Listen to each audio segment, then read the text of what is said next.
토론회의 좌장을 맡은 국회 헌법개정특별위원회 김관영 간사입니다. 먼저 오늘 토론을 해주실 토론자분들을 소개해 드리겠습니다. 강승식 원광대학교 법학전문대학원 교수십니다.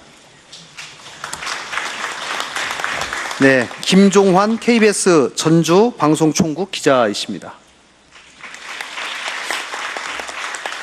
송기춘 전북대학교 법학전문대학원 교수십니다. 신옥주 전북대학교 법학전문대학원 교수십니다. 유진식 전북대학교 법학전문대학원 교수십니다. 임성진 전주대학교 행정학과 교수십니다. 정현욱 원광대학교 행정학과 교수십니다. 황영호 군산대학교 행정학과 교수십니다.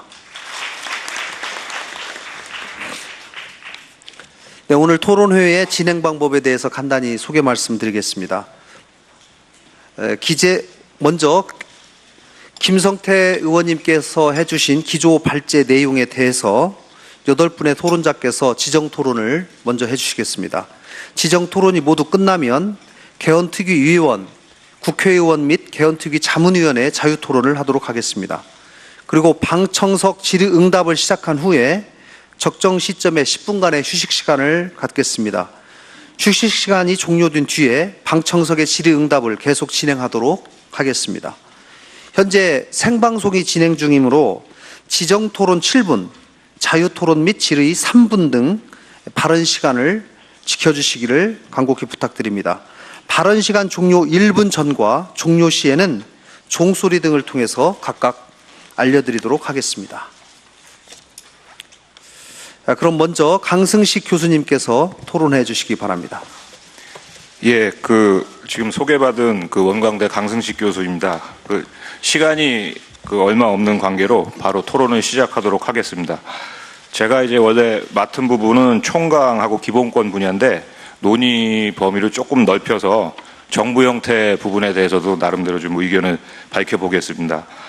현재 개헌특위에서 논의되고 있는 총강과 기본권 관련된 쟁점들은 굉장히 다양하기 때문에 주어진 시간 안에 이걸 다 토론하는 것은 어렵다고 보고요. 그래서 나름대로 이런 것들 중에서 제가 좀 중요하다고 생각되는 것들 몇 가지를 좀 골라서 토론하도록 하겠습니다.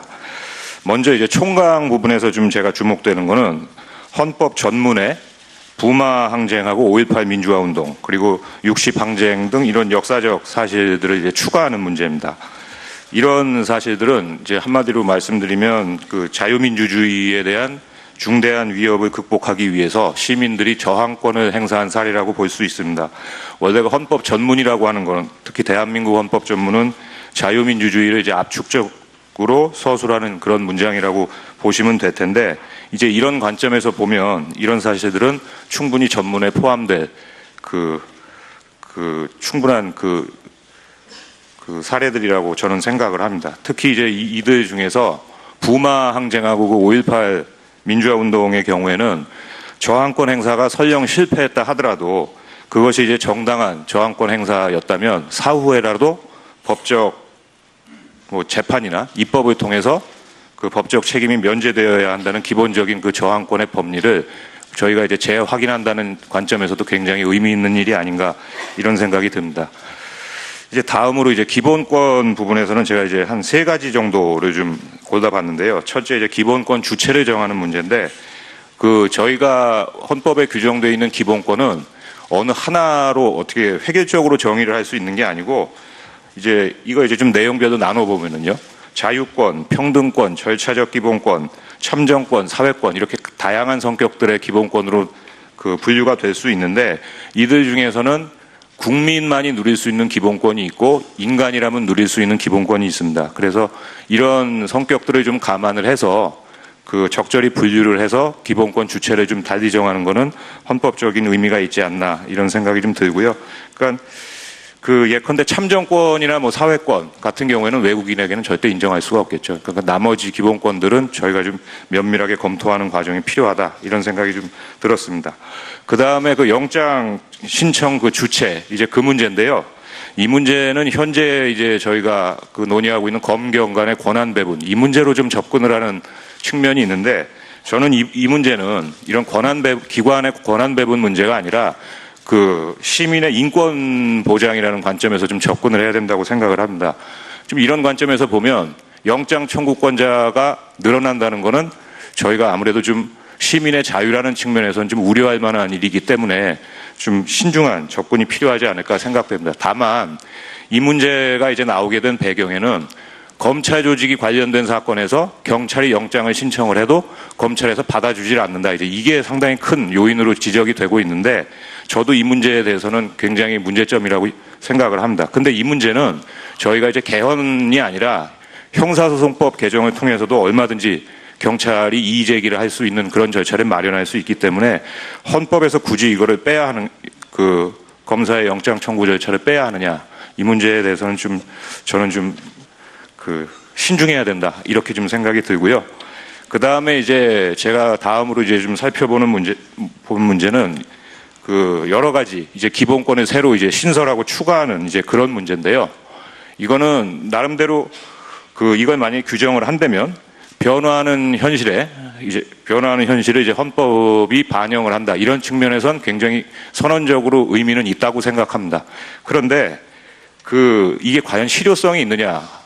왜 그러냐면 지금 현재 개헌특위에서 논의되고 있는 사상의 자유, 정보기본권, 생명권, 안전권, 이런 기본권들이 이제 논의가 되는데, 이거는 이미 지금 헌법재판소 판례에서 기본권으로 인정이 되고 있거나 아니면 현행 헌법 규정에서도 얼마든지 직접 또는 간접적으로 도출될 수 있는 것들입니다. 그러니까 이런 기본권을 추가하는 문제로 개헌 논의를 계속 지연시킨다, 이런 거는 저희가 현실적으로 좀 지양해야 되지 않을까, 저는 좀 그런 생각이 좀 들고요.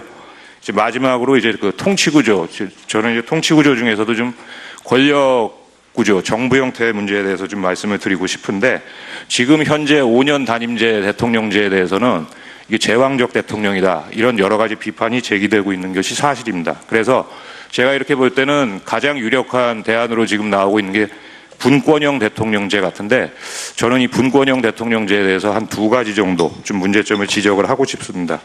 첫째, 이제 분권형 대통령제에서는 대통령이 담당하는 외치, 그리고 총리가 담당하는 내치, 이게 과연 이게 이론적으로는 구별할 수 있을지 몰라도 이게 헌정의 실제에서 과연 구별될 수 있는 것인가, 저는 좀 이런 의문이 좀 들고요.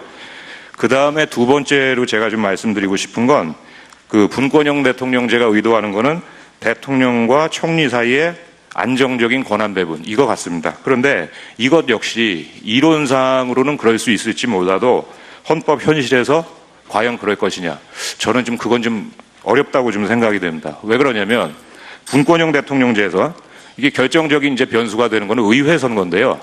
의회 선거에서 만약에 대통령 소속 정당이 이긴다면 저는 분권형 대통령제는 상당히 무의미해진다고 봅니다. 그러면 총리의 권한이 대통령의 권한으로 그대로 흡수될 가능성이 굉장히 크기 때문에 그런 측면을 무시할 수가 없고, 반대로 이제 야당이 이제 의회 선거에서 승리를 한다면 그러면 분권형 대통령제가 이제 현실화될 수 있는데, 이제 그렇다면 저희 이제 정치 현실을 좀 보건대 정당 간의 타협의 문화가 거의 좀 찾아보기 어려운 좀 이런 현실에서 이게 과연 끊임없는 국정 정체로 이어지지는 않을까, 이런 우려가 들고, 그렇다면 이런 상황에서 이걸 극복하기 위해서는 프랑스 동고정부 사례에서 보듯이 대통령이 스스로 자기의 권한을 총리에게 양보를 하는 그런 이제 정치 문화가 형성이 돼야 되는데, 그렇게 되면 이제 사실상 정부 형태는 내각제로 됩니다. 그렇다면 결국 분권형 대통령제는 의회 선거 결과에 따라서 대통령제로 되거나 아니면 내각제로 되거나 이런 정부 형태가 될 수밖에 시간이 없지 않나, 그런 생각이 듭니다. 그래서 제 생각엔 결국은 대통령제를 유지를 하면서 책임 정치를 구현하는 취지에서 1차 중임제를 도입을 하고 여러 가지 헌법 및 법률 개정을 통해서 대통령 권한을 축소하는 게 답이 아닐까, 이런 생각을 좀 해봤습니다. 감사합니다. 네, 고맙습니다. 네, 다음은 김종환 기자님께서 토론해 주시기 바랍니다.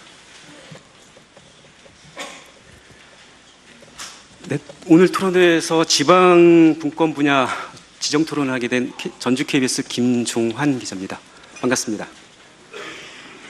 저는 오늘 구체적인 지방분권 관련 개헌 의제를 먼저 얘기하기 전에 지금 왜 개헌을 논의해야 하는지, 지금 왜 개헌이 필요한지 이를 좀 강조해서 말씀드리고, 그리고 지방분권 분야에서 개헌 관련돼서 중요하게 논의되고 있는 의제들에 대한 견해를 말씀드리고, 마지막으로 여러 다른 의제들이 있는데 그 중에서 노동과 관련된 좀 말씀을 드리고자 합니다. 먼저 지금 왜 개헌이 필요한가? 보시면 아시겠지만 오늘 토론에 나오신 분들이 다 법학과 행정학을 전공하신 교수분들이시고 저는 이제 언론인입니다. 그래서 어떻게 개헌을 할 것인가는 사실은 학술적 논거나 어떤 법률적 근거나 이런 것들은 전공하신 교수님들이 훨씬 잘 하실 거라 생각을 하고, 저는 지금 왜 개헌 논의가 필요한가를 좀 일반 시민의 눈높이에서 좀 말씀을 드리고자 하고, 일반 시민들이 지금의 개헌 논의를 어떻게 바라보고 있는지를 좀 보여줄 수 있는, 드러낼 수 있는 그런 자리라고 생각합니다. 먼저 이 자리에 계신 분들 직접적이나 간접적으로 겪으셨을 텐데 30년 전에 87년 6월 민주화운동이 있었습니다. 근데 이때 요구는 직선제 개헌이었죠. 대통령 직선제 개헌. 근데 아시다시피 6월 민주화운동은 절정이었지만 사실은 85년부터 당시 신민당을 중심으로 한 야당과 지하 세력이 직선제 개헌을 고리로 국민들의 지지를 모아 나갔던 과정이 있었습니다. 제가 그래서 강조드리려고 하는 것은 두 가지입니다. 하나는 당시 직선제 개헌이라는 요구 안에서 다양한 스펙트럼이 있었다는 겁니다. 직선제 개헌을 요구를 했지만 그 안에 여러 가지 층위의 수준의 요구들이 있었고, 그 요구들을 직선제 개헌이라는 어떤 굉장히 간단하고 명료한 요구로 모아냄으로써 개헌의 동력을 만들 수 있었다. 당시 집권 세력이 개헌에 대해서 굉장히 다 아시겠지만 4.13 호원 조치나 그 이후의 과정들 거치면서 개헌에 굉장히 소극 반대를 했었지만, 그거를 뚫고 일어날 수 있었던 동력은 직선제 개헌이라는 어찌됐든 당시에 시대적 국민적 요구를 모아냈던 하나의 정신이 있었다. 이렇게 생각을 하고요. 또 하나는 강조드리고 싶은 거는, 하지만 결국 6월 민주화운동 이후에 개헌 과정에서는 국민의 목소리가 사라져버렸다. 당시 여당과 야당, 민정당과 민주당이 개헌 논의를 주도하면서 6월 민주화운동 때 분출됐던 국민들의 요구, 국민들의 목소리는 사라진 채 여야의 어떤 정치적 타협으로 끝나버렸다. 결국 직선제 개헌이 개헌의 동력이 됐지만 직선제의 가치구만 그런 한계가 있었다라는 걸 말씀드리고자 합니다. 이걸 굳이 말씀드리는 이유는 당시 그때를 회고하자는 게 아니고, 지금 이번 개헌에서 그러면은 이번 개헌은 어떻게 논의를 해야 하는가라는 말씀을 드리고자 합니다. 저는 내용과 형식에서 말씀을 드리고 싶은데, 먼저 내용면에서 당시 1987년의 직선제 개헌이라는 요구처럼 지금 국민의 요구, 시대의 정신을 담을 수 있는 그런 가치는 무엇인가? 저는 분권이라고 생각합니다. 그러니까 지금 개헌에 단순히 지방분권의 한 분야, 그러니까 개헌 여러 가지 주요 의제 중에 한 분야로 지방분권을 얘기하고자 함이 아니고, 아까 보면은 분야에 국가 정체성도 있고, 기본권도 있고, 경제 민주주의도 있고, 정부 형태도 있고, 선거제도도 있고, 여러 가지 중요한 의제들이 있습니다. 하지만 이 중요한 의제들의 바탕을 이루어야 되는 것은 분권의 가치, 분권의 철학이어야 된다고 생각합니다. 또 하나는 형식에 있어서 좀 더 아래로부터 개헌 논의를 이루어갔으면 좋겠다. 그러니까 국민들, 시민들, 지역 주민들이 참여할 수 있는, 실질적으로 참여할 수 있는 이런 기회를 좀 더 확대했으면 좋겠다. 물론 지금 이 자리에 이 전국을 돌면서 이런 토론회를 마련해 주신 국회 헌법개정특별위원회 누구를 폄하하는 건 아니고요. 이런 자리가 좀 더 아래로 시군단으로 내려갔으면 좋겠고 더 많은 시민들, 더 많은 주민들이 참여할 수 있는 기회가 있었으면 좋겠다 하는 뭐 아쉬움이 있습니다. 그러면 그 구체적인 지방분권 관련 그 개헌 의제들에 대해서 그 말씀을 드리겠습니다. 시간을 좀. 네, 알겠습니다. 먼저 대한민국은 지방분권 국가이다라는 거를 저는 헌법 1조에 선언해야 한다고 생각합니다. 대한민국이 나아갈 방향으로 선언하고 국민들이 공유할 수 있도록 하는 게 필요하다. 두 번째, 국민자치권은 국민의 기본권이다. 이거를 헌법에 명시해야 한다고 생각합니다. 주민자치권을 뭐 구체적으로 실현하는 제도들은 그 개별 법률로 정해도 되겠지만 지방정부가 행사하는 모든 권한이 주민으로부터 나온다는 것을 명확하게 밝혀야 될 필요가 있다고 생각합니다.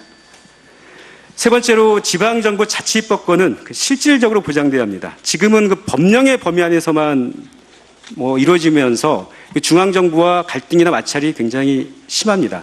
뭐 다들 아시겠지만 경기 성남시나 서울시나 이런 경우들이 있었는데 그 법률에 준하는 조례 제정권을 지방정부가 갖도록 해야 한다. 뭐 당연히 법률과 충돌해서는 안 되겠죠. 네 번째, 과세자치권은 보장하고 재정 격차는 보완해야 한다. 지방세는 지방정부 조례로 부과하고 징수할 수 있도록 해야 하는데 다만 여기서 우려되는 것은 이런 자치재정권이 지역 간 불균형이나 재정 격차 심화를 낳을 수 있다는 우려는 분명히 현실적으로 존재를 합니다. 그렇기 때문에 이런 지방정부의 재정 자율성을 최대한 보장하되 재정 조정 기능의 강화를 만들 수 있는 부분도 필요하다라고 생각을 하고요. 다음에 지방중앙 간 사부 배분 원칙 헌법에 담아야 한다. 이것은 뭐 마찬가지로 그 지방분권 국가라는 점을 구체적으로 드러내는 뭐 조항이라 생각을 하고요. 시간이 다 됐으니까 마지막으로 좀 정리하겠습니다. 그 헌법에서 지방자치단체를 지방정부로 바꿨으면 한다는 생각이 들고요. 다음에 제2국무회의를 헌법에 명시해야 한다고 생각합니다. 그 헌법 90조에 보면 국가원로 자문회의 규정이 헌법에 있습니다. 헌법기관이죠. 국가원로 자문회의도 헌법기관인데 뭐 제2국무회의가 헌법에 들어가지 아니란 뭐 돼서 안 된다는 건 아니라고 생각하고요. 네, 네, 여기까지. 네, 감사합니다. 네. 토론 시간을 충분히 지금 생방송 문제가 있어서 네, 충분히 드리지 못하는 점 양해 부탁드리겠습니다. 또 토론이 끝난 다음에 자유토론 또 3분씩 또 있기 때문에요. 네, 그때 또 추가로 말씀하시면 되겠습니다. 다음은 송기춘 교수님께서 토론해 주시기 바랍니다. 예, 전북대학교 송기춘입니다. 우리가 지금 갖고 있는 헌법이 87년에 만들어진 것이고 87년 당시 어떤 정치적인 상황, 그 당시의 정치적인 여러 가지 세력관계, 그 당시에 어떤 인간이나 사회 문제에 대한 인식들이 반영된 것이기도 하고 또 그 한계를 갖고 있는 것이 분명합니다. 근데 저는 이 헌법이라는 것을 개정해야 되는 이런 문제를 논의할 때 너무 쉽게 접근해서는 안 된다. 헌법은 경성헌법이라는 특징을 갖고 있다고 그러죠. 문서로 돼 있어서 그것을 쉽게 변경하지 못하는, 그래서 나름 그 당시까지 확보된 어떤 기본적 인권에 관한 나름의 그 인간의 어떤 발전의 역사를 퇴행하지 않도록 나름 그 견제하는 그런 역할을 하고 있는 그런 형식상의 특징을 갖고 있습니다. 지금 국회가 논의하는 내용을 보면은 전면적으로 우리가 바라던 어떤 헌법학에서 논의하던 각종의 주제와 내용들을 이번 개헌의 기회에 다 넣었으면 하는 그런 바람을 갖고 시작하는 것 같습니다. 그러나 저는 이건 매우 위험한 발상이고 이렇게 추진할 때는 개헌은 매우 요원하다. 어쩌면 이걸로 교과상권을 쓰는 게 차라리 낫지 현실적인 어떤 개헌의 성과를 내기에는 뭔가 좀 충분치 않은 방법이다 이런 생각을 해서 저는 이 헌법의 개헌 문제를 논의할 때 기본적으로 어떤 문제의 원인이 정말 헌법에 있는가, 그 원인이 헌법에 있다고 할 때 그 헌법에 대한 개정 문제를 논의하는 것이 필요하고, 그리고 그 헌법 조항을 바꾸지 않으면 안 되는 어떤 필요성, 이게 있어야 된다고 생각을 합니다. 그리고 여기에 더해가지고 지금 국회가 주로 이걸 논의를 하고 있는데 지금 헌법을 개정해야 된다고 하면서 실제로 법률을 개정하면 해결되는 문제들이 상당히 많은데 그런 법률 개정에 관한 어떤 논의를 하지 않고 오로지 헌법 개정에만 지금 매달리고 있는 이런 문제는 저는 옳지 않다고 봐요. 망명권 논의도 아까 그 의제에 보면 나오는데 지금 망명에 대해 정책 망명에 대해서 굉장히 소극적인 게 대한민국입니다.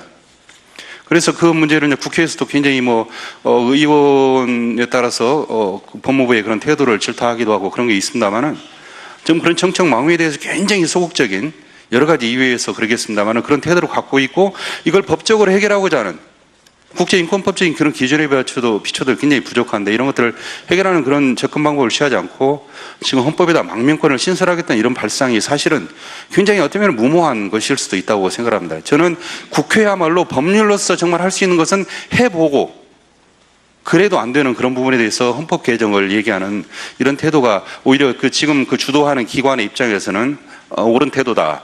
생명권에 관련해서 마찬가지입니다. 지금 생명권 규정을 하는데 사실은 생명권 규정 안 해도 이미 인정되는 건 다 마찬가지거든요. 헌법은 우리 헌법에서 10조에서 굉장히 기본권에 대해서 포괄적으로 규정을 하고 있고 또 그걸 37조 제1항에서 여기에 열거되지 않더라도 이게 기본권이 아닌 게 아니다. 그게 경시해서는 안 된다. 이렇게 얘기를 하고 있기 때문에 헌법에 명문화시킨 이게 그렇게 큰 의미를 갖지는 않습니다. 물론 명문화되어 있으면은 더 쉽게 인정되고 논란이 없을 그런 부분이 있습니다만은 이런 생명권 문제도 너무나 당연하게 기본권에 인정되는 것이죠. 근데 지금 그걸 생명권을 명시한다 그러지만은 적어도 사형제라는 생명권에 직결되는 그런 문제에 대해서 나름 답안이 있는 정도는 돼야 그 생명권을 명시할 의미가 있는 거 아닐까요? 저는 그래서 지금 이 전면적인 개헌의 논의가 과연 효율적인가 또 정말 성과를 이뤄내기에 적합한 방식인가 이런 문제에 좀 의문을 갖고 좀 논의를 구체적인 정말 헌법을 개정하지 않으면 안 되는 그런 문제에 집중했으면 좋겠다 이런 생각을 합니다. 그리고 대부분의 경우에 지금 헌법 개정의 문제보다는 저는 오히려 법률 문제 또는 정치의 관행과 문화를 바꿔나가는 문제가 우리 헌정의 주요한 부분을 해결하는 열쇠이지 헌법 개정 그 자체는 어쩌면 답이 아니다 하는 그런 점에서 저는 헌법 개정을 지나치게 부각시키는 것에 대해서 좀 소극적인 그런 말씀을 드리고자 합니다. 그리고 시간은 많지 않습니다만은 이게 왜 국회일까? 아까 의장님께서 인사 말씀을 하면서 국민을 위한 그런 개헌을 말씀하시고 미래지향적인 그리고 열린 개헌이다 이렇게 얘기를 하는데 물론 국회가 헌법 개정에 관련돼서 이 의결권을 갖지요. 그렇지만 헌법 개정에 관련되는 논의를 주도하라는 그런 것은 사실 국회에 부여된 권한인 것만은 아닙니다. 정말 열린 개헌을 하려면은 지금 헌법개정특별위원회 구성 자체가 국회의원 36명이 아니라 국회의원과 또 정부의 인사, 법원의 인사, 그리고 시민단체, 각종의 전문가들 이 사람들이 망라되어 가지고 참여해서 하는 것이어야 되지 왜 그 전문가들은 자문위원으로만 참석하고 그게 위원이 아니고 이게 자문 의견으로만 제출을 해야 되는 것이겠습니까? 그리고 오늘 논의도 역시 왜 그냥 논의되는 그것만 가지고 우리 의견을 듣는데 이런 것이 과연 어떻게 수렴되리라는 것을 우리가 말할 수 있을지 그리고 지금 이 논의에 와서 정말 어느 정도의 그 사람들이 어느 정도 얘기를 할 수 있을까 이런 점에 의문이 있어서 저는 조금 더 열린 자세로 그 구성부터 좀 달리해서 접근했으면 좋겠다 이런 말씀을 드립니다. 아까 그 기본적인 말씀을 드렸습니다만은 기본권에 관련돼서도 이 논의가 오히려 정말 그 문제를 복잡하게 만들지 않는가 하는 부분이 기본권의 주체와 관련돼서 사람으로 그걸 바꾸는 거. 지금 모든 국민을 주체로 하고 있습니다만 이게 문제가 있는 건 분명합니다. 기본권이 인간의 권리지 국민의 권리는 아니니까.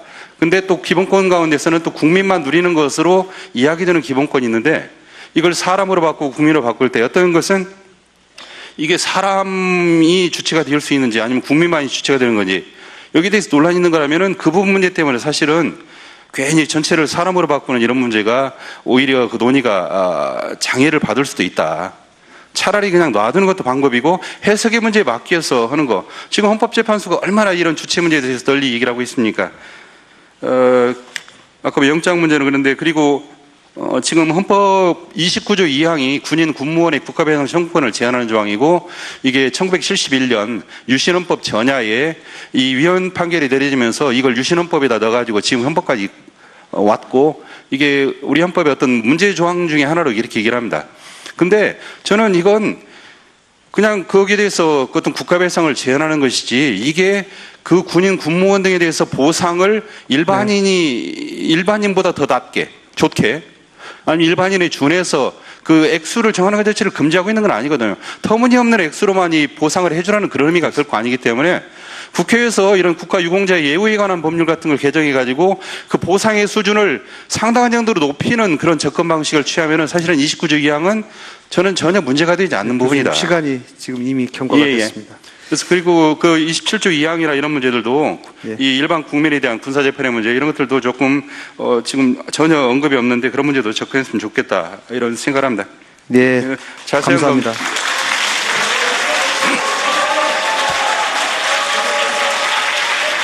네.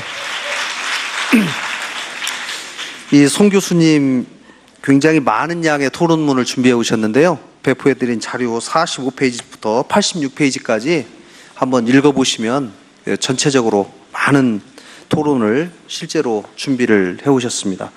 감사합니다. 다음은 신옥주 교수님께서 토론해 주시기 바랍니다.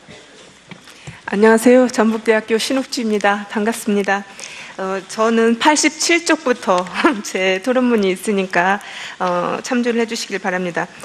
서론부터 좀 잠깐씩 읽어가자면 우리 시민들이 60년 4.19 승리라든가 87년 6월 항쟁의 승리를 이끌어는 어떤 주체 세력이었음에도 불구하고 헌법 개정에 있어서는 주체적이지 못했다고 하는 점을 이제 가슴 아프게 생각을 하고 2016년에 시민이 주체가 되어서 성공시킨 이 촛불의 항쟁이든 혁명이든 이 선상에서 저는 이제 개헌 논의가 있다고 생각을 합니다.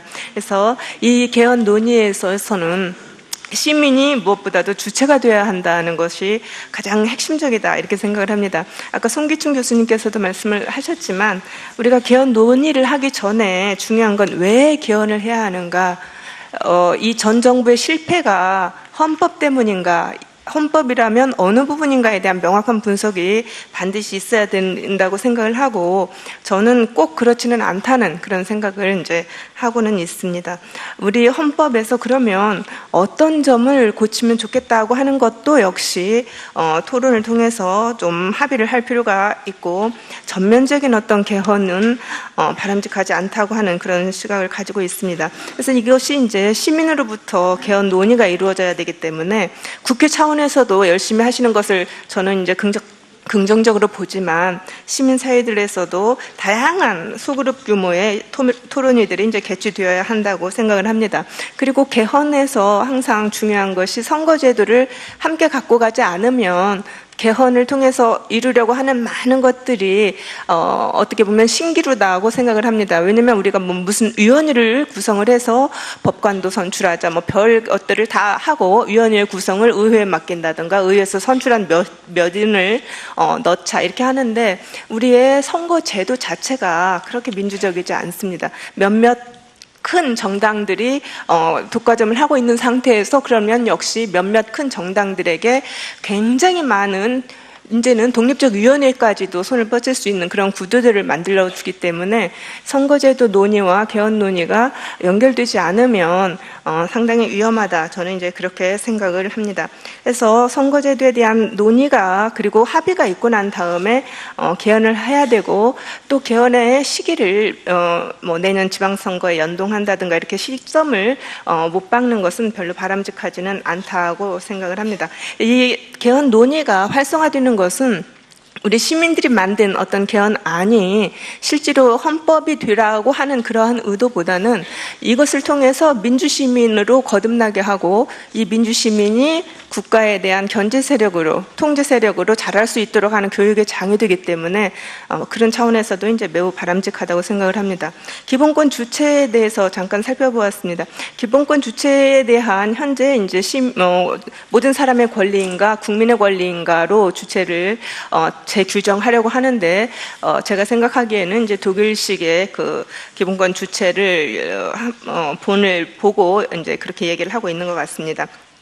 근데 이제 독일은 4개 기본권만 국민의 권리이고 모든 것은 인간의 권리로 되어 있습니다. 이 4개도 뭐 거주 이전의 자유, 집필 결사의 자유, 직업의 자유, 뭐 이런 것들이지, 우리나라는 국내에서 국민의 권리라고 보는 사회적 기본권은 거기는 당연한 인간의 권리라고 이제 생각을 하고 있습니다. 재산권도 역시 자연권으로 출발했기 때문에 인간의 권리라고 이제 보는 것이죠. 그래서 우리나라의 인간의 권리니까 인간의 권리로 규정하자고 하는 그 시점이 사실은 처음에 인간의 권리로 보았다는 그 처음에 기본권의 역사에서 보았을 때는 상당히 맞지 않다고 저는 생각을 하고, 정말로 인간의 권리로 다시 규정을 하고 싶다면 정말 인간의 권리로 무엇을 해야 되는지를 한번 잘 고민을 할 필요가 있고, 그렇지 않고 참정권을 전부 국민의 권리로 하자, 아니면은 사회적 기본권을 전부 국민의 권리로 하자, 그러면 현재대로 놓아두는 것이 훨씬 더 좋다고 생각을 합니다. 왜냐하면 헌법재판소는 이미 사회적 기본권도 인간의 존엄과 가치와 연결이 되어 있으면 외국인에게도 주체성이 인정된다고 굉장히 확대를 하고 있는 상황이기 때문에 개헌을 통해서 오히려 기본권의 주체가 더 축소될 수 있는 그런 우려도 있다고 생각을 합니다. 저는 이제 평등권 문제를 좀 언급을 하고 싶습니다. 그래서 현행 헌법에 제11조, 제32조 제4항, 제34조 제3항, 제36조 평등권과 관련된, 특히 여성의 평등권과 관련된 그런 조항들입니다. 그래서 이러한 규정들을 이제 한번 만약에 개헌을 한다면 저는 이 부분을 좀 꼭 손보고 싶은 그러한 조항들이고, 현행 11조의 차별금지 사유를 저는 이제 추가를, 현재 가장 대표적으로 무엇 때문에 차별을 받는 그 사유들이 좀 추가되었으면 좋겠고, 그 다음에 현재 사회 구조적인 소위 세력을 국가가 적극적으로 조치를 해서 평등하게 실현해줘야 되기 때문에 실질적 평등 실현을 위한 국가의 국가 목적 조항이라든가 아니면 의무 조항 형태로 좀 규정을 했으면은 좋겠다고 생각을 합니다. 그리고 현행 제32조 제4항에 있어서는 노동 영역에서의 여성 차별을 이제 철폐하기 위해서 규정을 한 점에서는 아주 바람직하고 굉장히 진일보했다고 생각을 하지만, 왜 여성도 아니고 노동이 특별히 보호를 받아야 하는가, 이 부분을 이제 전혀 해명을 못하기 때문에 좀 고쳐야 된다고 생각을 합니다. 시간이 없기 때문에 사법 분야를 보면, 저는 이제 만약에 개헌을 한다면 사법부를 개헌을 해서, 지금 제왕적 대통령제다 이런 말을 하는데, 가장 중요하고도 무서운 거는 제왕적 대법원장 제도가 아닌가 이제 이렇게 생각을 합니다. 그래서 어느 나라도 대법원장이 모든 법관에 대한 인사를 하고 있는 나라는 없습니다. 지금 개헌특위에서는 독일 안과 그다음에 이제 프랑스의 추천위원회 안을 가지고 지금 법관 추천위원회를 통한 법관 선출, 이것들을 이제 구상을 하고 있는 것으로 보입니다. 그런데 여기에서 한 가지 놓쳐서는 안 되는 것이, 이 추천위원회를 구성을 하고 그 다음에 독일에서는 자체 법관의 조직들이 상당히 활발하고, 법관의 인사에 있어서의 조직의 관여가 인정이 된다는 것들, 아주 중요하고도 강한 법관의 자기 이익 조직이라든가 이런 것들이 있어서, 우리도 추천위원을 통한 법관을 인선을 한다면 마무리해 이런 주시죠. 조직도 필요하다고 생각을 합니다. 그다음에 이제 헌법재판소를 좀 잠깐 보시면, 헌법재판소 재판관의 자격을 이제 다양하게 확대를 하고, 그 다음에 헌법재판소의 재판소장 임기를 대법원장과 같이 헌법에 규정을 하면서 개시가 임기를 임명이 되면은 다시 시작하는 걸로 했으면 좋겠다는 그런 생각을 하고 있습니다. 그리고 이제 특히 선거와 국민투표 효력에 관해서는 전형적인 헌법재판의 한 내용이니까 헌법재판소의 관할로 옮겨야 하지 않는가 이렇게 생각을 합니다. 네, 고맙습니다. 네, 감사합니다. 네. 아니요. 예, 잠시 후에 이 자유토론 시간이 있으니까요. 오늘 이번 지정토론 마치고 하도록 하겠습니다. 유진식 교수님께서 다음에 토론해 주시겠습니다. 네, 전북대학교 유진식입니다. 예, 저도 여기에 와서 굉장히 깜짝 놀랐습니다. 이렇게 많은 분들이 오리라고는 생각을 못했는데 그 열기가 대단합니다. 그 태풍에는 태풍의 눈이 있죠. 그 모든 일에는 거기에 관통하는 그런 에너지가 있습니다. 저는 그런 관점에서 김종환 기자께서 대단히 중요한 지적을 해주셨다고 생각을 합니다. 왜 지금 이 시점에서 우리가 또 개헌 이야기를 하는가? 거기를 무엇이 우리들의 이 가슴을 관통하고 있는가? 이렇게 많은 분들이 왜 오셨는가 하는 점입니다. 지난 개헌에서는 김종환 기자께서 얘기했던 것처럼 직선제 개헌, 그것이 모든 국민을 다 압도했던 테마라고 생각합니다. 그렇다면 지금은 무엇일까 그런 생각을 해봅니다. 저는 좀 약간 쉬운 얘기를 하면 이제 우리 한국인들이 당당한 사람 그리고 당당한 사회 이런 모습으로 나가자고 하는 것이 우리들 가슴속에 있다고 생각합니다. 여기 오신 분들은 나는 지금 외부에서 또는 이런 헌법에서 얘기하고 있는 것보다 또는 각 법률이나 또는 이런 공권력에서 얘기하고 있는 것보다 훨씬 더 멋지다. 우리 한국 사회는 훨씬 더 당당한 사회이다. 이것을 좀 더 체계적으로 담아내보자라는 그런 의지라고 저는 보고 있습니다. 그렇게 봤을 때 이 지방 분권이라는 것은 바로 이런 우리 각 개인의 당당한 삶 그리고 당당한 사회를 나타내는데 가장 가까운 거리에 있습니다. 그런데 개인에 있어서도 마찬가지지만 사회나 국가에 있어서도 그 역사적인 맥락을 우리가 늘 중시를 해야 됩니다.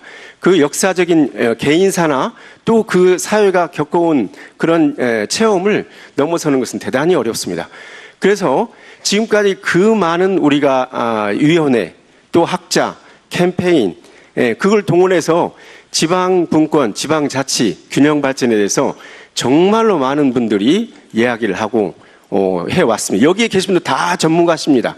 지금 오늘 김성태 의원께서 해주신 발제 내용 이해 못하는 분 아무도 없습니다.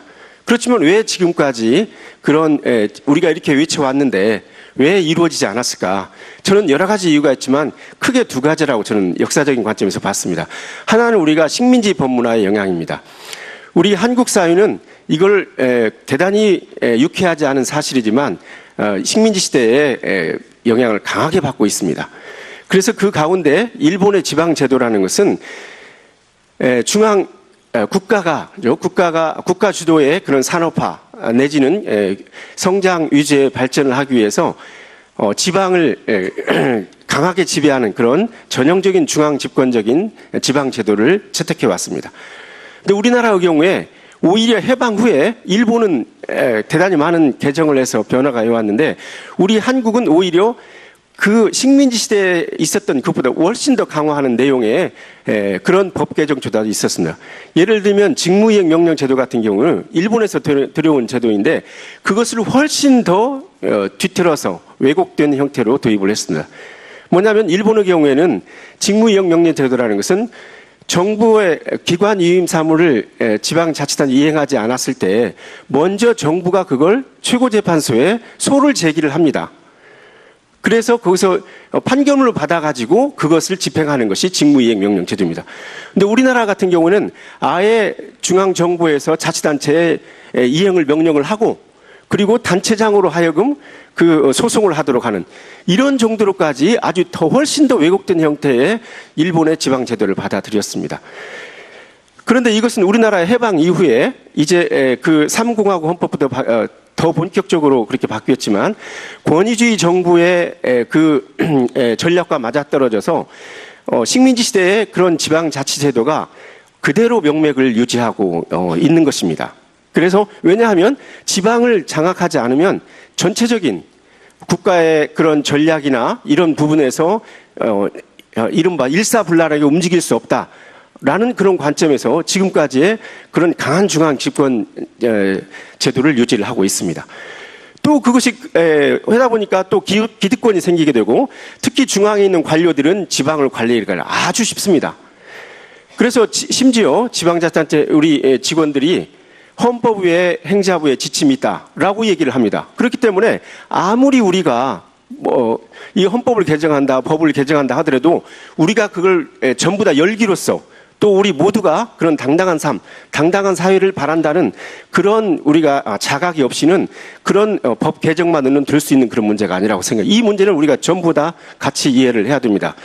그리고 또 구체적인 사례 하나로 지금까지 우리가 지금 특히 이제 김성태 의원께서 여러 가지 몇 가지 사항을 4가지 정도 말씀을 하셨는데 자치 입법권만 해도 그렇습니다.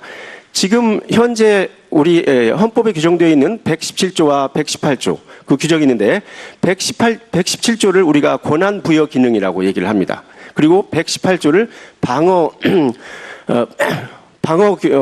기능 부여 규정이라고 얘기를 하는데 지금 현재 117조 이 부분이 5.16 이후에 제3공화국에서 결정적으로 바뀌게 됩니다. 자료 99페이지를 봐주시기 바랍니다. 그 이 공화국 헌법 때까지만 하더라도 현재 117조에 해당하는 조문이 96조였습니다. 제2공화국 헌법에서 거기 보시면 지방자치단체는 법령의 범위 내에서 그 자치에 관한 행정사무와 국가가 위임한 행정사무를 처리하며 재산을 관리한다. 여기서 행정이라는 단어가 중요합니다. 이 행정에는 행정이라는 것은 권한이 없으면 처리하지 못하기 때문에 이것은 다시 다른 말로 바꾸면 지방자치단체가 법령의 범위 안에서 법령에 저촉되지 않는 범위 내에서 권력적인 조례도 제정할 수 있다는 것을 얘기합니다. 그런데 이 규정이 5.16 쿠데타 이후에 제3공화국에서 다음과 같이 바뀌게 됩니다. 그게 바로 109조, 그 같은 거죠.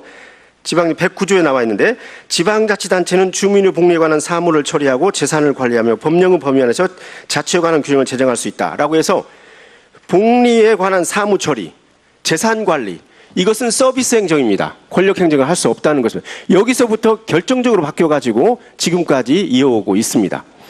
이게 바로 그 권위주의 정부의 그런 전략이었던 것이죠.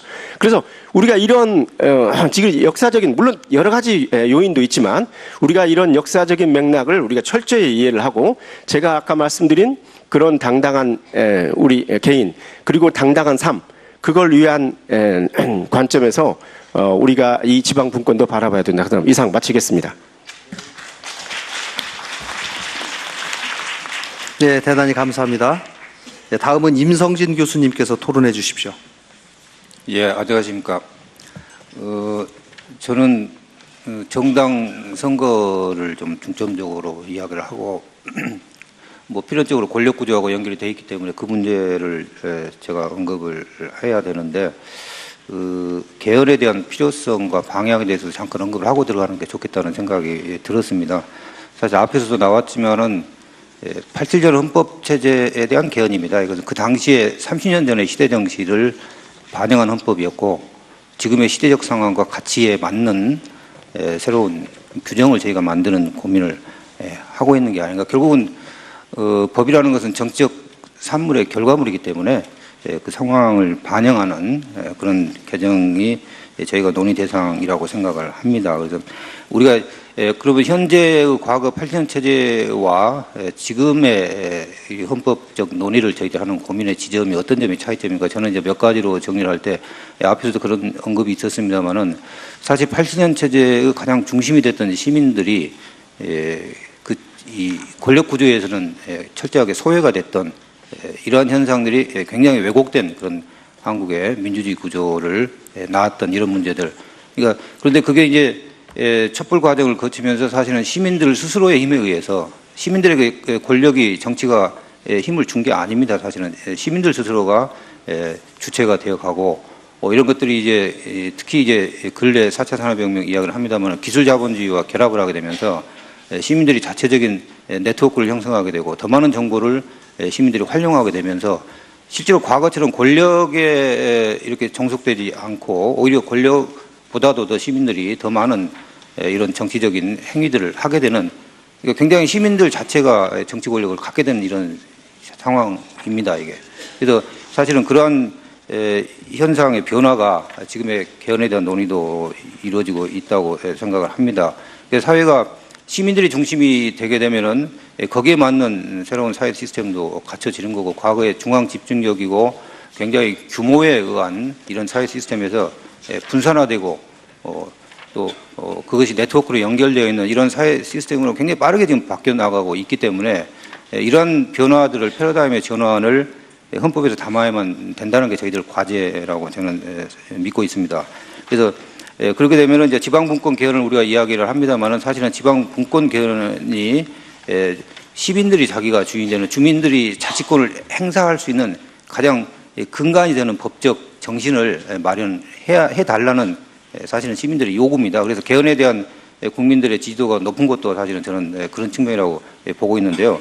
그래서 근데 우리가 지방 분권 개헌에 대한 필요성은 뭐 시간이 없기 때문에 이 정도로 제가 마무리를 하는데, 지금 논의에 제가 좀 염려가 되는 것은 지방 분권에 대한 개헌에 초점을 맞추다 보니까 사실은 균형 발전에 대한 논의가 우리가 부차적인 문제로 좀 미뤄지고 있는 게 대단히 염려스럽지 않을까 그런 생각을 합니다. 실질적으로 지방 분권이 잘 되었는 이제 독일 같은 나라도 보게 되면은 기본법 자체에서 이런 균형 발전에 대한 것을 강하게 규정을 하고 있습니다. 그래서 이 대한민국은 지방분권 국가에다라는 전문 규정을 넣는 건 물론 좋습니다. 그렇지만 거기에 분명하게 대한민국은 지역이 균형 발전하는 지방분권이라는 두 가지 점이 균형 발전과 지방분권이 균형을 좀 맞췄으면 저는 맞춰야 되지 않나 그렇게 생각을 합니다. 그리고 이제 제가 말하고자 하는 이제 초점으로 중점 논의가 정당과 선거인데, 결국은 헌법이 개정됨으로써 정당이 민주화가 되고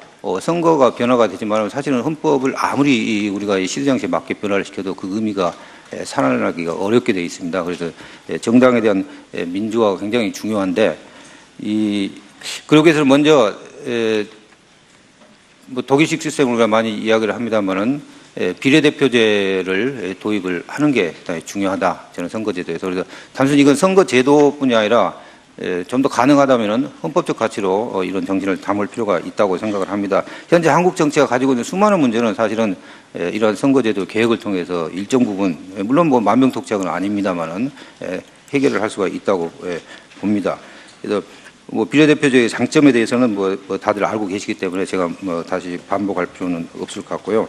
그래서 근데 이제 많은 사람들이 걱정을 합니다. 비례대표제가 도입이 돼도 현재와 같은 정당의 비민주화 구조에서, 후진적인 정당 구조에서 오히려 금권선거가 더 정당 내에서의 그런 것들이 강화되지 않을까. 그러니까 우리가 생각할 인물 위주의 참신한 전문성의 교체가 이런 것들이 어렵고 여전히 선거가 정치가 정당의 조직 선거로 이루어지지 않나 그렇게 이야기를 하는데, 사실 그렇기 때문에 어떻게 보면 정당의 발전과 개혁이 필요한 거고, 헌법에서도 이 개헌특위에서 논의되고 있는 공천에 관한 민주화 과정을 헌법에서 명시하자 이런 이야기가 있는데, 헌법에 그런 부분을 강력하게 반영함으로써 정당에 대한 변화를 헌법대로 규정하는 것도 상당히 이제 필요하다고 생각을 합니다.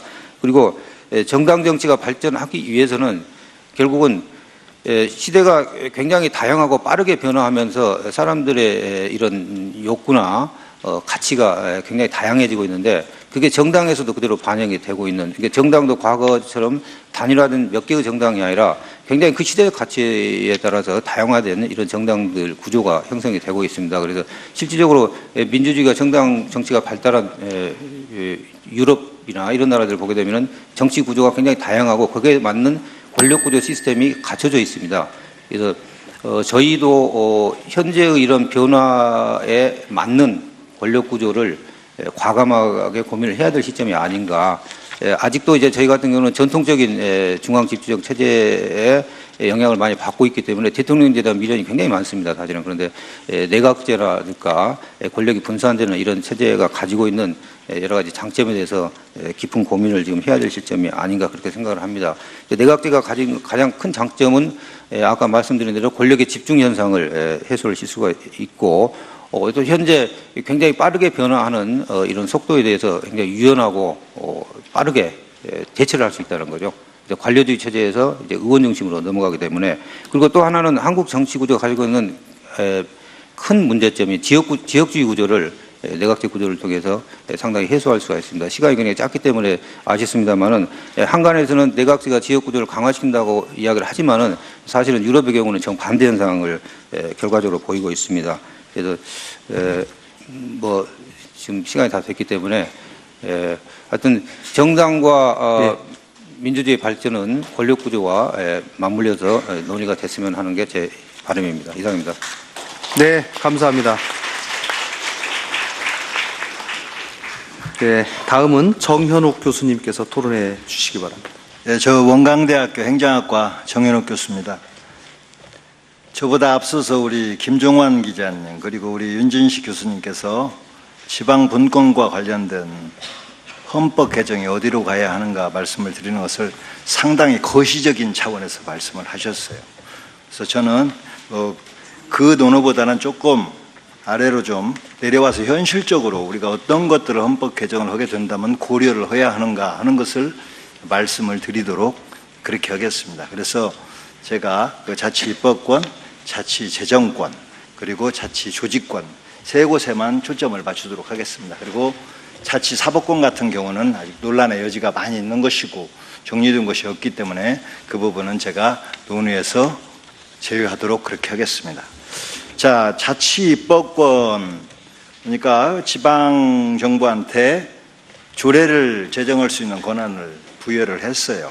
그럼에도 불구하고 많은 제약들이 따르기 때문에 그 조례들이 제대로 효력을 발생할 수도 없었고 지방정부를 운영하는데 효과적으로 대응을 할 수도 없었습니다. 문제점들을 제가 몇 가지만 이렇게 지적을 한다면 법령의 범위 안에서만 자치에 관한 규정을 제정할 수 있도록 했습니다. 그리고 또 개별법 우선 적용의 원칙에 의해서 다른 법이 있으면 조례를 제정할 수 없도록 했습니다. 그리고 마지막으로는 법률 유보주의를 강하게 채택하고 있습니다. 그래서 법률에 위임이 없이는 조례를 절대로 할 수 없도록 그렇게 만들어 놨습니다. 그래서 이제 이렇게 되다 보니까 자치입법권이 크게 제약을 받고 만약에 헌법 개정이 된다고 그러면 어떤 방향으로 가야 할 것인가 이런 문제점을 기반해서요. 제가 이제 몇 가지 것을 생각해 봤는데요. 그 하나는 자치입법권의 범위를 결정해 주는 기준이 되고 있는 사무배분 체계를 새로 설계하고 또 조례 제정권에 대한 제한을 완화하는 방향으로 가야 한다. 그다음 두 번째는 지방자치법상 조례 제정권에 관한 법적 제한을 완화시키는 입법적 개선이 요구된다는 것이죠. 그리고 마지막으로는 전국 최저 기준 입법 방식을 좀 활용을 할 수 있도록 그리고 지방자치단체가 조금 자기들의 자치적인 조례를 만들 수 있는 그런 여유를 좀 줄 필요가 있다. 그래서 이 지방 분권과 관련해서 특히나 자치입법권과 관련해서는 헌법 개정이 이런 쪽에 좀 초점을 맞춰줬으면 좋겠다라는 생각을 제가 하게 됐습니다. 그다음에 두 번째 거 자치재정권입니다. 이것은 이제 지방정부한테 재정 수입을 거둬들이고 그놈을 집행하고 하는 권한을 이야기하는 것이죠.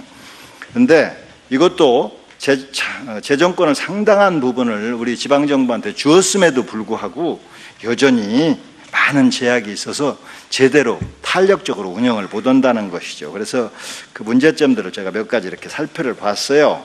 그랬더니 하나는 조례를 통해서는 독립적으로 지방세목을 절대로 설정할 수가 없습니다. 그리고 두 번째는 조세 법률주의 때문에 국회가 제정하는 법률로서만 정해야 조례에 의한 세목의 신설이 된다라는 것이죠. 그리고 세 번째는 일정 규모 이상의 재정투자 사업은 중앙정부가 투자 심사를 하고 거기에 대한 제약을 한다는 겁니다. 그리고 마지막으로는 여전히 국고 보조금 운용, 특히 용도를 세세하게 정하는 특정 보조금에 의한 제약이 이루어지고 있어서 지방정부가 자체적으로 운영을 하는데 많은 제약이 있다는 거죠. 진정한 의미에서 지방분권이 이루어지려면 이런 지방재정 관련된 권한들을 완화하는 방향으로 제가 아까 말씀을 드린 그런 내용들을 헌법의 정신에 좀 담아서 변화를 시키는 것이 옳지 않을까 하는 생각을 강하게 해봤습니다. 그리고 마지막입니다. 하나 이제 마지막 것이 이제 자치 조직권과 관련된 건데요. 헌법 118조 아까 우리 연 교수님께서도 말씀을 하셨습니다만 지방자치법 9조 이런 것을 통해서 지방자치단체가 스스로 자신의 고유한 재량으로 자신의 내부 조직을 설치, 변경, 폐지할 수 있는 권한을 주고 있습니다. 근데 하지만 어떤 일이 현실적으로 일어나고 있느냐? 지방자치의 실제에 있어서는 지방자치단체의 조직 및 인사에 관한 권한은 법령에 의해서 매우 제약이 이루어지고 있다는 것이죠. 자, 그래서 실질적인 의미에서 정부의 현실에 맞는 탄력적인 조직 운영도 사실상 불가능하게 돼 있다라는 이야기입니다. 그래서 헌법 개정이 이루어진다 그러면 거기에 담아 들어가야 되는 기본적인 아이디어는 제가 몇 가지 것을 정리를 해봤는데, 그 중에 하나는 지방자치단체들 그 행정수요에 대응할 수 있도록 자치조직을 탄력적으로 운영하게 해줘야 된다라는 거죠. 그래서 지금 뭐 부단체장 정수 이런 것들을 그냥 딱 정해놨거든요. 그런 것도 만약에 행정사무에 필요가 있다 그러면 그것들을 단체장들이, 그리고 지방자치단체에서 자율적으로 좀 탄력적으로 운영을 할 수 있도록 해주는 것이 필요하다라는 생각이고요. 두 번째 것은 지방단체들도 좀 수요자 중심적으로 움직일 수 있는 그런 여유를 좀 주셔야겠다라는 거. 그 다음에 또 자율성을 부여함으로써 부단체장들이 좀 능력 있는 사람들, 자체적으로 단체장들이 발굴할 수 있는 기회를 좀 만들어 줘야겠다라는 겁니다. 마지막으로는 그 지방자치단체의 자치조직권의 확대를 위해서 현재와 같은 지방자치단체의 조직관리권에 대한 중앙정부의 직접적인 통제 방식을 좀 지향을 해야겠다. 사실상 이중적인 통제가 이루어지고 있는 상황입니다. 그래서 이런 것들을 좀 지향할 수 있는 방향으로 헌법이 개정이 되면 훨씬 더 지방 분권이 효율적으로 이루어질 수 있고, 그 다음에 우리 지역 주민들이 훨씬 더 삶의 윤택함을 누릴 수 있지 않겠는가, 저는 그런 생각을 했습니다. 이상입니다. 감사합니다. 시간을 딱 맞춰주셔서 대단히 감사합니다. 이제 지정토론 마지막 오늘 순서인데요. 황영호 교수님께서 토론해 주시기 바랍니다. 예. 정부 형태와 정당 선거에 관해서 토론을 맡게 된 군산대학교 황영호 교수입니다. 앞서 마지막 토론을 하다 보니까 앞서 다 얘기를 한 부분도 있고 또 겹쳐 있는 부분도 있는데, 제가 주문받은 정부 형태에 관련된 내용을 주로 말씀드리고, 시간이 되면 정당 선거와 관련된 부분도 말씀을 드리겠습니다. 잘 아시다시피 현행 헌법은 대통령에게 권한이 과도하게 집중되어 있고 또 적절한 견제장치가 없는 그런 제왕적인 대통령제입니다. 우리나라 대통령들, 역대 대통령들 보면 제왕적인 대통령이 아닌 분들이 한 분도 없습니다. 또 그들이 뭐 대통령 개인은 말할 것도 없고 국민적인 불행 뭐 이런 것을 경험한 것도 사실 따지고 보면 우리나라의 특유한 그 대통령제에서 기인하는 것이 아닌가, 뭐 이런 생각이 듭니다. 그러나 뭐 대통령제에다가 모든 것을 돌릴 수는 없는 것이고, 뭐 정부 형태랄지 국민 의식 수준이랄지 뭐 기타 등등 뭐 이런 문화, 정치 문화랄지 뭐 이런 것들이 복합적으로 작용해서 그런 것을 가져왔다고 그렇게는 생각합니다. 아무튼 정부 형태를 지금 개편하겠다, 또 뭐 그런 것 관련돼서 지금 헌법 개정에 관련된 토론이 진행되는 걸로 알고 있는데, 차제에 정부 형태를 개편할 경우에는 권력 분산, 또 협력 정치 이런 것이 가능하도록 제도적인 장치를 이번에는 반드시 마련해야 되겠다 하는 그런 국민적인 공감대도 있는 것으로 생각합니다. 정부 형태는 뭐 잘 아까 발제자에도 말씀했지만 대통령 중심제, 내각제, 위원 집정부제 이런 형태가 있습니다. 우리가 이번 정부 형태 개편과 관련해서 논의할 때 어떤 정부 형태를 취할 것인가 하는 것은 이미 우리가 본받아서 운영해야 할 선진국의 그 정부 형태가 있습니다. 미국, 영국, 뭐 프랑스, 독일과 같은 그런 나라. 그런 온전한 형태의 그런 정부 형태를 우리가 새로 선택해서 헌법에 담아내면 뭐 되지 않을까, 이런 생각을 갖습니다. 저는 아까 우리 임 교수님께서 말씀하시다가 그만뒀는 좀 시간이 부족해서 말씀을 못한 것으로 생각하는데, 지금 현실에서 가장 적합한 정부 형태는 내각제라고 생각합니다. 그동안에 그 대통령 중심제로 인한 그 폐해가 뭐 이루다 말할 수 없을 정도이고 뭐 그걸 일일이 예거하지 않아도 여러분들도 잘 알고 있을 것입니다. 그런데 이제 내각제 얘기를 하면 우리에게는 내각제에 관련돼서 아주 잘못된 믿음이라고 할까 이런 것이 하나 있어요. 뭐 정국이 불안하다, 잦은 정권 교체가 이루어진다, 뭐 이런 식의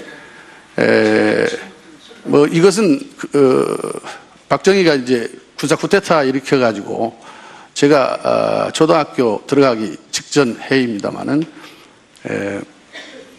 그 뭐 국익의 기치를 걸고 전국을 불안정을 해소하는 뭐 이런 뭐 얘기를 하면서 이 나와가지고 대통령제를 취하고 이제 그대로 쭉 이어졌기 때문에 뭐 그런 문제도 있지 않는가, 뭐 얼토당토하는 말하자면 주장을 한 것으로 생각하고, 정부 형태와 이 전국 불안 이것은 뭐 내각제이기 때문에 전국이 불안하고 이런 것은 하나의 궤변이라고 저는 생각합니다. 그것은 아니고 어느 정부 형태든지 전국 불안의 요소는 다 있는 것이고, 어떤 정부 형태를 취하든지 간에 그것을 잘 어떻게 불안한 그것을 제도적으로 이뤄낼 것인가 하는 것이 더 큰 문제라고 생각합니다.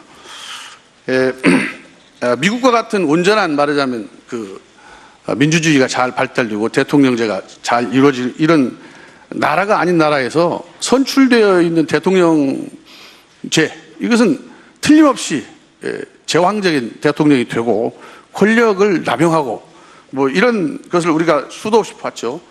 또 그러니까 그 사람들이 갖고 있는 절대 권력을 행사하게 되고 국민은 그 지배당하게 되고 이런 역사의 불행을 미국 같은 나라가 아닌 나라에서 대통령제를 취하는 나라는 대부분 다 경험하고 있었던 것 같습니다.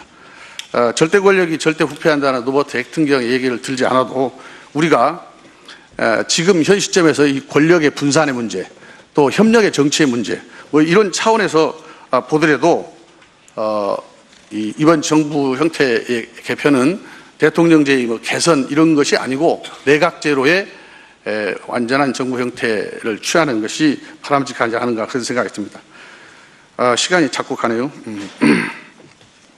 또 우리나라에는 이상한 그 총리제를 두고 있어요. 무슨 대통령 중심제에서 그 무슨 사족도 아니고 장식품도 아닌 것인데 이번 기회에 이 총리제는 폐지를 해버려야 된다 이렇게 생각합니다. 대통령제에서 권력을 나눈다는 것 자체가 저는 언어 도단이라고 생각합니다. 있을 수도 없는 얘기고 그렇게 생각합니다. 시간이 자꾸 지나갑니다만은 두 번째로는 이제 이원 집정부제 얘기를 합니다. 이원 집정부제는 잘 아시다시피 대통령은 국민 선출하고 이 의원들은 이제 국회에서 총리나 이런 내각은 국회에서 선출하는 그런 제도입니다. 프랑스가 그런 제도인데요. 대통령의 권한이 막강합니다. 네. 그래서 이런 경우에는 아까도 잠깐 누가 언급을 하던데 대통령과 총리가 같은 당 소속인 경우에는 집행권한이 과도하게 집중되어 상호 견제가 어려울 수도 있고, 또 대통령과 총리가 집행권한 배부 문제로 갈등을 맞을 경우에 전국이 매우 불안한 그런 우려도 있고, 또 이건 직접 선출하게 되면 어쨌든지 간에 대통령이 되면 상당한 막강한 권한을 행사하려고 하고 그런 것이 폐해가 났기 때문에 이건 옥상옥이라고 생각해요. 그런 식으로 하는 것이. 차라리 그래서 완전한 그 내각제로의 시간이 다 됐습니까? 이 개헌을 통해서 이것을 완화시켜야 된다고 봅니다. 이것이 아까 잠깐 언급하다 말했는데 지역의 갈등의 문제, 뭐 보역 갈등의 문제, 권력 분산의 문제, 정당 정치의 발전의 문제, 이런 것과 맞물려서도 내각제로 가는 것이 저는 바람직하다고 봅니다. 덧붙여서 얘기한다면 정당의 명부 비례대표제도 도입을 해야 되고 중대선거구제로 해서 다당제가 이렇게 형성되어서 협력 정치를 하고 연정을 하고 그럼으로써 소수정당도 국회 진출하고 그러면 지역 갈등의 문제나 이런 것들도 어느 정도 완화가 되고 우리가 안고 있는 그런 큰 폐해라고 생각되는 것이 되지 않을까 그런 생각을 제 말씀을 드렸습니다. 감사합니다. 네, 감사합니다. 네, 8분의 지정 토론을 마치고 이 지금 어렵게 시간을 내주셔서 이 자리에 참석해 주신 국회 개헌특위 자문위원님들이 계십니다. 또 국회의원과 자문위원님들의 먼저 자유토론 각 3분씩 간단하게 몇 분 듣고, 그리고 우리 오늘 참석하신 국민들의 일반 또 얘기를 듣겠습니다. 오늘 가 되는 거는 의회 선거인데요. 의회 선거에서 만약에 대통령 소속 정당이 이긴다면 저는 분권형 대통령제는 상당히 무의미해진다고 봅니다. 그러면 총리의 권한이 대통령의 권한으로 그대로 흡수될 가능성이 굉장히 크기 때문에 그런 측면을 무시할 수가 없고, 반대로 이제 야당이 이제 의회 선거에서 승리를 한다면 그러면 분권형 대통령제가 이제 현실화될 수 있는데, 이제 그렇다면 저희 이제 정치 현실을 좀 보건대 정당 간의 그 타협의 문화가 거의 좀 찾아보기 어려운 좀 이런 현실에서 이게 과연 끊임없는 국정 정체로 이어지지는 않을까, 이런 우려가 들고, 그렇다면 이런 상황에서 이걸 극복하기 위해서는 그 프랑스 그 동고정부 사례에서 보듯이 대통령이 스스로 자기의 권한을 총리에게 양보를 하는 그런 이제 정치 문화가 형성이 돼야 되는데, 그렇게 되면 이제 사실상 정부 형태는 내각제로 됩니다. 그렇다면 결국 분권형 대통령제는 의회 선거 결과에 따라서 대통령제로 되거나 아니면 내각제로 되거나 이런 정부 형태가 될 수밖에 시간이 없지 않나, 그런 생각이 듭니다. 그래서 제 생각엔 결국은 대통령제를 유지를 하면서 그 책임 정치를 구현하는 취지에서 1차 중임제를 도입을 하고 여러 가지 헌법 및 법률 개정을 통해서 대통령 권한을 축소하는 게 답이 아닐까, 이런 생각을 좀 해봤습니다. 감사합니다. 네, 고맙습니다. 네, 다음은 김종환 기자님께서 토론해 주시기 바랍니다. 네, 오늘 토론회에서 지방 분권 분야 지정 토론을 하게 된 전주 KBS 김종환 기자입니다. 반갑습니다. 저는 오늘 그 구체적인 그 지방 분권 관련 개헌 의제를 먼저 얘기하기 전에 지금 왜 개헌을 논의해야 하는지, 지금 왜 개헌이 필요한지 이를 좀 강조해서 말씀드리고, 그리고 지방분권 분야에서 개헌 관련돼서 중요하게 논의되고 있는 의제들에 대한 견해를 말씀드리고, 마지막으로 여러 다른 의제들이 있는데 그 중에서 노동과 관련된 좀 말씀을 드리고자 합니다. 먼저 지금 왜 개헌이 필요한가? 보시면 아시겠지만 오늘 토론에 나오신 분들이 다 법학과 행정학을 전공하신 교수분들이시고 저는 이제 언론인입니다. 그래서 어떻게 개헌을 할 것인가는 사실은 학술적 논거나 어떤 법률적 근거나 이런 것들은 전공하신 교수님들이 훨씬 잘 하실 거라 생각을 하고, 저는 지금 왜 개헌 논의가 필요한가를 좀 일반 시민의 눈높이에서 좀 말씀을 드리고자 하고, 일반 시민들이 지금의 개헌 논의를 어떻게 바라보고 있는지를 좀 보여줄 수 있는, 드러낼 수 있는 그런 자리라고 생각합니다. 먼저 이 자리에 계신 분들 직접적이나 간접적으로 겪으셨을 텐데, 30년 전에 87년 6월 민주화운동이 있었습니다. 근데 이때 요구는 직선제 개헌이었죠. 대통령 직선제 개헌. 근데 아시다시피 6월 민주화운동은 그 절정이었지만 사실은 85년부터 당시 신민당을 중심으로 한 야당과 지하 세력이 그 직선제 개헌을 고리로 국민들의 지지를 모아 나갔던 과정이 있었습니다. 제가 여기서 강조드리려고 하는 것은 두 가지입니다. 하나는 당시 직선제 개헌이라는 요구 안에서 다양한 스펙트럼이 있었다는 겁니다. 직선제 개헌을 요구를 했지만 그 안에 여러 가지 층위의 수준의 요구들이 있었고, 그 요구들을 직선제 개헌이라는 어떤 굉장히 간단하고 명료한 요구로 모아냄으로써 개헌의 동력을 만들 수 있었다.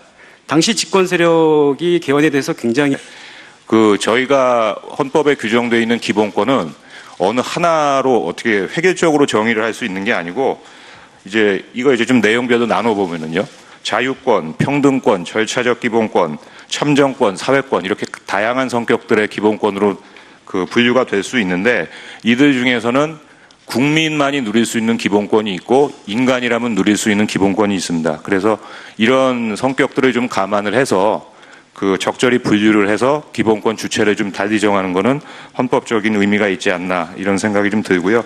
그러니까 그 예컨대 참정권이나 뭐 사회권 같은 경우에는 외국인에게는 절대 인정할 수가 없겠죠. 그러니까 나머지 기본권들은 저희가 좀 면밀하게 검토하는 과정이 필요하다 이런 생각이 좀 들었습니다. 그 다음에 그 영장 신청 그 주체 이제 그 문제인데요. 이 문제는 현재 이제 저희가 그 논의하고 있는 검경 간의 권한 배분 이 문제로 좀 접근을 하는 측면이 있는데 저는 이 문제는 이런 기관의 권한 배분 문제가 아니라 그 시민의 인권 보장이라는 관점에서 좀 접근을 해야 된다고 생각을 합니다. 좀 이런 관점에서 보면 영장 청구권자가 늘어난다는 것은 저희가 아무래도 좀 시민의 자유라는 측면에서는 좀 우려할 만한 일이기 때문에 좀 신중한 접근이 필요하지 않을까 생각됩니다. 다만 이 문제가 이제 나오게 된 배경에는 검찰 조직이 관련된 사건에서 경찰이 영장을 신청을 해도 검찰에서 받아주질 않는다. 이제 이게 상당히 큰 요인으로 지적이 되고 있는데 저도 이 문제에 대해서는 굉장히 문제점이라고 생각을 합니다. 근데 이 문제는 저희가 이제 개헌이 아니라 형사소송법 개정을 통해서도 얼마든지 경찰이 이의 제기를 할 수 있는 그런 절차를 마련할 수 있기 때문에 헌법에서 굳이 이거를 빼야 하는 그 검사의 영장 청구 절차를 빼야 하느냐 이 문제에 대해서는 좀 저는 좀 그 신중해야 된다 이렇게 좀 생각이 들고요. 그 다음에 이제 제가 다음으로 이제 좀 살펴보는 문제는 그 여러 가지 이제 기본권을 새로 이제 신설하고 추가하는 이제 그런 문제인데요. 이거는 나름대로 그 이걸 만약에 규정을 한다면 변화하는 현실을 이제 헌법이 반영을 한다 이런 측면에선 굉장히 선언적으로 의미는 있다고 생각합니다. 그런데 이게 과연 실효성이 있느냐? 왜 그러냐면 지금 현재 개헌특위에서 논의되고 있는 사상의 자유, 정보기본권, 뭐 생명권, 안전권 이런 기본권들이 이제 논의가 되는데 이거는 이미 지금 헌법재판소 판례에서 기본권으로 인정이 되고 있거나 아니면 현행 헌법 규정에서도 얼마든지 직접 또는 간접적으로 도출될 수 있는 것들입니다. 그러니까 이런 기본권을 추가하는 문제로 개헌 논의를 계속 뭐 지연시킨다 이런 거는 저희가 현실적으로 좀 지양해야 되지 않을까 저는 좀 그런 생각이 좀 들고요. 이제 마지막으로 이제 그 통치구조 저는 이제 통치구조 중에서도 좀 권력구조 정부 형태의 문제에 대해서 좀 말씀을 드리고 싶은데 지금 현재 5년 단임제 대통령제에 대해서는 이게 제왕적 대통령이다 이런 여러 가지 비판이 제기되고 있는 것이 사실입니다. 그래서 제가 이렇게 볼 때는 가장 유력한 대안으로 지금 나오고 있는 게 분권형 대통령제 같은데 저는 이 분권형 대통령제에 대해서 한 2가지 정도 좀 문제점을 지적을 하고 싶습니다. 첫째 이제 분권형 대통령제에서는 대통령이 담당하는 외치 그리고 총리가 담당하는 내치 이게 과연 이게 이론적으로는 뭐 구별할 수 있을지 몰라도 이게 헌정의 실제에서 과연 구별될 수 있는 것인가 저는 좀 이런 의문이 좀 들고요. 그 다음에 2번째로 제가 좀 말씀드리고 싶은 건 그 분권형 대통령제가 의도하는 것은 대통령과 총리 사이에 안정적인 권한 배분 이거 같습니다. 그런데 이것 역시 이론상으로는 그럴 수 있을지 몰라도 헌법 현실에서 과연 그럴 것이냐 저는 좀 그건 좀 어렵다고 좀 생각이 됩니다. 왜 그러냐면 분권형 대통령제에서 이게 결정적인 이제 토론회의 좌장을 맡은 국회 헌법개정특별위원회 김관영 간사입니다. 먼저 오늘 토론을 해주실 토론자분들을 소개해 드리겠습니다. 강승식 원광대학교 법학전문대학원 교수십니다. 네, 김종환 KBS 전주 방송총국 기자이십니다. 송기춘 전북대학교 법학전문대학원 교수십니다. 신옥주 전북대학교 법학전문대학원 교수십니다. 유진식 전북대학교 법학전문대학원 교수십니다. 임성진 전주대학교 행정학과 교수십니다. 정현욱 원광대학교 행정학과 교수십니다. 황영호 군산대학교 행정학과 교수십니다. 네, 오늘 토론회의 진행 방법에 대해서 간단히 소개 말씀드리겠습니다. 먼저 김성태 의원님께서 해주신 기조 발제 내용에 대해서 8분의 토론자께서 지정 토론을 먼저 해주시겠습니다. 지정 토론이 모두 끝나면 개헌특위위원, 국회의원 및 개헌특위 자문위원회 자유토론을 하도록 하겠습니다. 그리고 방청석 질의응답을 시작한 후에 적정 시점에 10분간의 휴식 시간을 갖겠습니다. 휴식 시간이 종료된 뒤에 방청석의 질의응답을 계속 진행하도록 하겠습니다. 현재 생방송이 진행 중이므로 지정 토론 7분, 자유 토론 및 질의 3분 등 발언 시간을 지켜주시기를 간곡히 부탁드립니다. 발언 시간 종료 1분 전과 종료 시에는 종소리 등을 통해서 각각 알려드리도록 하겠습니다. 자, 그럼 먼저 강승식 교수님께서 토론해 주시기 바랍니다.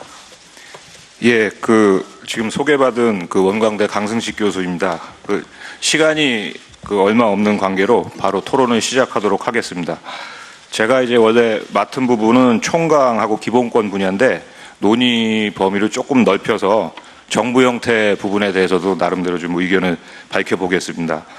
현재 개헌특위에서 논의되고 있는 총강과 기본권 관련된 쟁점들은 굉장히 다양하기 때문에 주어진 시간 안에 이걸 다 토론하는 것은 어렵다고 보고요. 그래서 나름대로 이런 것들 중에서 제가 좀 중요하다고 생각되는 것들 몇 가지를 좀 골라서 토론하도록 하겠습니다. 먼저 이제 총강 부분에서 좀 제가 주목되는 거는 헌법 전문에 부마 항쟁하고 5.18 민주화 운동 그리고 60 항쟁 등 이런 역사적 사실들을 이제 추가하는 문제입니다. 이런 사실들은 이제 한마디로 말씀드리면 자유민주주의에 대한 중대한 위협을 극복하기 위해서 시민들이 저항권을 행사한 사례라고 볼 수 있습니다. 원래 헌법 전문이라고 하는 건 특히 대한민국 헌법 전문은 자유민주주의를 이제 압축적으로 서술하는 그런 문장이라고 보시면 될 텐데 이제 이런 관점에서 보면 이런 사실들은 충분히 전문에 포함될 충분한 사례들이라고 저는 생각을 합니다. 특히 이제 이들 중에서 부마 항쟁하고 5.18 민주화 운동의 경우에는 저항권 행사가 설령 실패했다 하더라도 그것이 이제 정당한 저항권 행사였다면 사후에라도 법적 재판이나 입법을 통해서 법적 책임이 면제되어야 한다는 기본적인 저항권의 법리를 저희가 이제 재확인한다는 관점에서도 굉장히 의미 있는 일이 아닌가 이런 생각이 듭니다. 이제 다음으로 이제 기본권 부분에서는 제가 이제 한 3가지 정도를 좀 골라봤는데요. 첫째 이제 기본권 주체를 정하는 문제인데 이런 자치재정권이 지역 간 불균형이나 재정 격차 심화를 낳을 수 있다는 우려는 분명히 현실적으로 존재를 합니다. 그렇기 때문에 이런 지방정부의 재정 자율성을 최대한 보장하되 재정 조정 기능의 강화를 만들 수 있는 부분도 필요하다라고 생각을 하고요. 다음에 지방중앙 간 사고 배분 원칙 헌법에 담아야 한다. 이것은 마찬가지로 지방분권 국가라는 점을 구체적으로 드러내는 조항이라 생각을 하고요. 시간 다 됐으니까 마지막으로 좀 정리하겠습니다. 헌법에서 지방자치단체를 지방정부로 바꿨으면 한다는 생각이 들고요. 다음에 제2국무회의를 헌법에 명시해야 한다고 생각합니다. 헌법 90조에 보면 국가원로 자문회의 규정이 헌법에 있습니다. 헌법기관이죠. 국가원로 자문회의도 헌법기관인데 제2국무회의가 헌법에 들어가지 않으면 돼서 안 된다는 건 아니라고 생각하고요. 네, 여기까지. 네, 감사합니다. 네. 토론 시간을 충분히 지금 생방송 문제가 있어서 충분히 드리지 못하는 점 양해 부탁드리겠습니다. 또 토론이 끝난 다음에 자유토론 또 3분씩 또 있기 때문에요. 네, 그때 또 추가로 말씀하시면 되겠습니다. 다음은 송기춘 교수님께서 토론해 주시기 바랍니다. 예, 전북대학교 송기춘입니다. 우리가 지금 갖고 있는 헌법이 87년에 만들어진 것이고 87년 당시 어떤 정책인 상황, 그 당시에 정치적인 여러 가지 세력관계, 그 당시에 어떤 인간이나 사회 문제에 대한 인식들이 반영된 것이기도 하고 또 그 한계를 갖고 있는 것이 분명합니다. 근데 저는 이 헌법이라는 것을 개정해야 되는 이런 문제를 논의할 때 너무 쉽게 접근해서는 안 된다. 헌법은 경성헌법이라고 하는 특징을 갖고 있다고 그러죠. 문서로 돼 있어서 그것을 쉽게 변경하지 못하는, 그래서 나름 그 당시까지 확보된 어떤 기본적 인권에 관한 나름의 인간의 어떤 발전의 역사를 퇴행하지 않도록 나름 견제하는 그런 역할을 하고 있는 그런 형식상의 특징을 갖고 있습니다. 지금 국회가 논의하는 내용을 보면은 전면적으로 우리가 바라던 어떤 헌법학에서 논의하던 각종의 주제와 내용들을 이번 개헌의 기회에 다 넣었으면 하는 그런 바람을 갖고 시작하는 것 같습니다. 그러나 저는 이건 매우 위험한 발상이고 이렇게 추진할 때는 개헌은 매우 요원하다.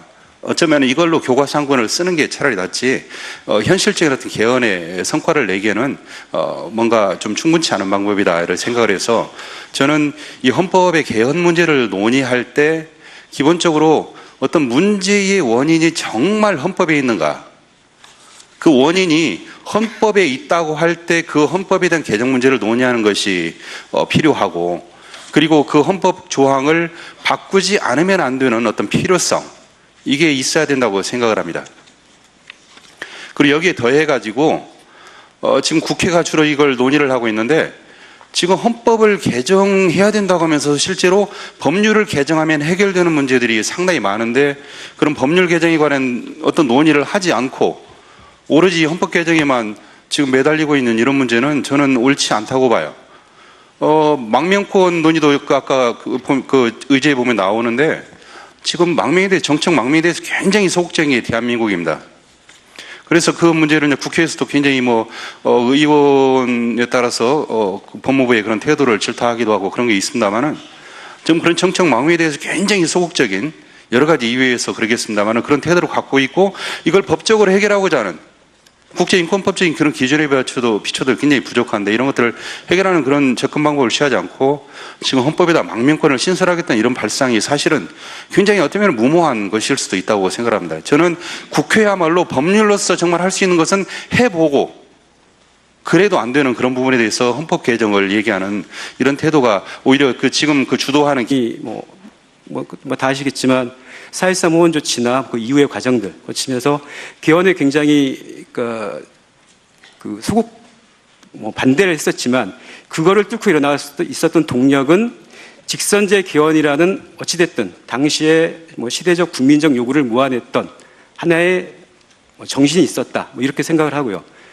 또 하나는 강조드리고 싶은 거는, 하지만 결국 그 6월 민주화운동 이후에 개헌 과정에서는 국민의 목소리가 사라져버렸다.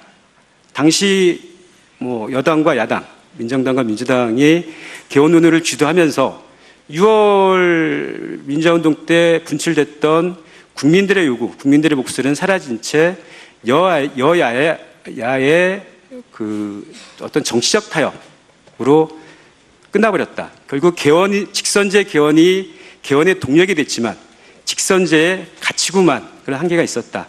라는 걸 말씀드리고자 합니다. 이걸 굳이 말씀드리는 이유는 당시 그때를 회고하자는 게 아니고, 지금 이번 개헌에서 그러면은 이번 개헌은 어떻게 논의를 해야 하는가라는 말씀을 드리고자 합니다. 저는 내용과 형식에서 말씀을 드리고 싶은데, 먼저 내용면에서 당시 1987년의 직선제 개헌이라는 요구처럼 지금 국민의 요구, 시대의 정신을 담을 수 있는 그런 가치는 무엇인가? 저는 분권이라고 생각합니다. 그러니까 지금 개헌에 단순히 지방분권의 한 분야, 그러니까 개헌 여러 가지 주요 의제 중에 한 분야로 지방분권을 얘기하고자 함이 아니고, 아까 보면은 분야에 국가 정체성도 있고, 기본권도 있고, 경제 민주주의도 있고, 정부 형태도 있고, 선거제도도 있고, 여러 가지 중요한 의제들이 있습니다. 하지만 이 중요한 의제들의 그 바탕을 이루어야 되는 것은 분권의 가치, 분권의 철학이어야 된다고 생각합니다.